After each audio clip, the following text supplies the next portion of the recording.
Today, we are going to be going over some of the Pawn Stars' insane deals, and they took some massive W's on these. However, they cost them quite a fortune. Guys, welcome to our channel, The Film Time. I'm your host, JT here, and today we're going to be going over some insane deals that a lot of the Pawn Stars guys ended up making. However, let's go ahead and if you're new here, leave a like and subscribe on the video, as it would be greatly appreciated. Now, let's get into it. Jimi Hendrix was a rock and roll legend, and first up on the list we have his 1963 Fender Stratocaster guitar. This was one of the most amazing items to ever come through the shop, and this Fender Stratocaster electric guitar was one of the first of its kind, and certainly won't be the last, hopefully. The serial number on the back of the guitar was the quickest way for them to identify if it was the real deal, because the specific guitar is actually a documented Jimi Hendrix played guitar. When the owner bought it to the shop, he knew he had a ton of value, but was blown away when the guitar expert revealed his numbers at $750,000 to $1 million. This is insane because a lot of the times the experts will usually overprice items, and Rick knows that because he has to turn a profit, he has to offer them a good amount of money. That was one of the coolest moments ever into the show. However, it turned into one of the ugliest as Rick heard the numbers and tried to offer him $500,000 right out of the gate. His next offer was $600,000, and the owner knew it wasn't even close to that fair.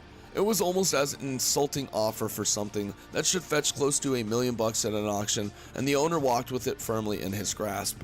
I doubt that any type of owner who has this type of amazing item is going to let it go for anything less than $800,000 if it's being evaluated close to $1 million. This was literally a guitar that Jimi Hendrix himself played on stage at one of his concerts, so I doubt that the owner could part with it that easily.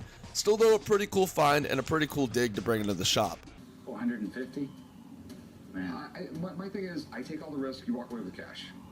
for a guitar that could fetch maybe $1 million on any day, you got on guide. Okay, well, have a nice day. Tell me if it goes to auction, I might bid on it. Okay, thanks, man. Well,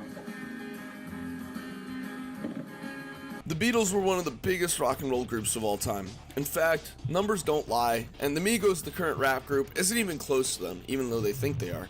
When it comes to music, they are among the 5 greatest musical groups of all time. Their music is timeless and continues to be played in 2019 at the millions every single day. They have sold 600 million albums around the world and have 20 #1 Billboard #1 hit songs since they decided to form the group nearly 60 years ago. But none of that would have been possible without an official contract, which is why we have it here. This was written up and signed by John Lennon, George Harrison, Paul McCartney, and Ringo Starr and their manager, Brian Epstein, back in 1962. That original, and the only one in the world today, was brought in the store one day, which I couldn't believe my eyes when I saw it. The seller wanted a cool $1 million cash for it, not a penny less. Okay, how much do you want for it? $1 million. It was a bit much and they simply had to pass. Now, this type of item is very, very rare. In fact, I'd probably estimate this, and I'm not an expert, but I'd estimate this contract at around $2 million minimum. I mean, this is literally the original contract that states that they ended up forming their own band.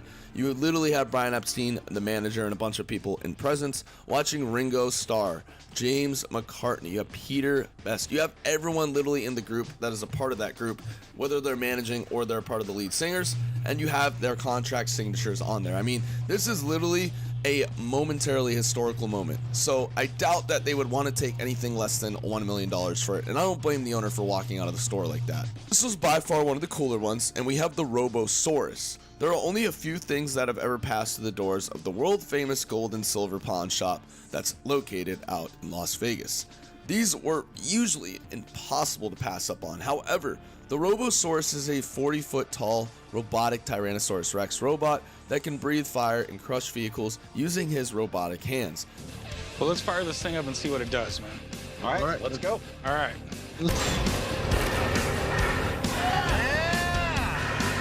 Told you, Big Hot. This thing is badass. There you go, there goes the rope. It is a legendary robot that was built in 1989 by Doug Malowicki and has been featured on television and almost even got its own series on NBC in 1992.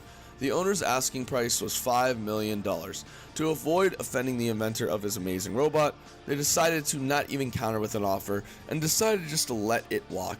Unfortunately, this type of invention wasn't offered up too much in the future, and I think this was their one chance to get their hands on something special. Talk about a piece of history. We have O.J. Simpson's white Ford Bronco. This is the white Ford Bronco that he used on that famous day on one of the most famous telecasted events of all time, and that was his highway speed chase from LA police.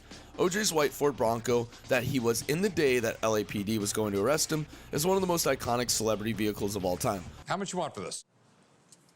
$1.3 million. Well, that and also Tupac Shakur's car that he was shot in. The pursuit turned into one of the most watched moments on television history because nearly 130 million people tuned in to watch as he tried to outrun the cops. When it was brought to him for purchase, Rick almost could not turn away from this incredible rare piece of American history. However, the owner was looking for a whopping $1.25 million, leaving Rick with a choice to make. He eventually had to pass up on it and give away a piece of history. Okay, this is by far one of the coolest items I've ever seen on the show, and this is why we have it at our #1 spot, and this is George Washington's 3-piece colonial suit. In honor of Pawn Stars' 500th episode, they decided they were going to do things a bit differently and go after big ticket items. So Rick headed off to see Brian, a private dealer, in regards to some presidential memorabilia that he was looking to sell.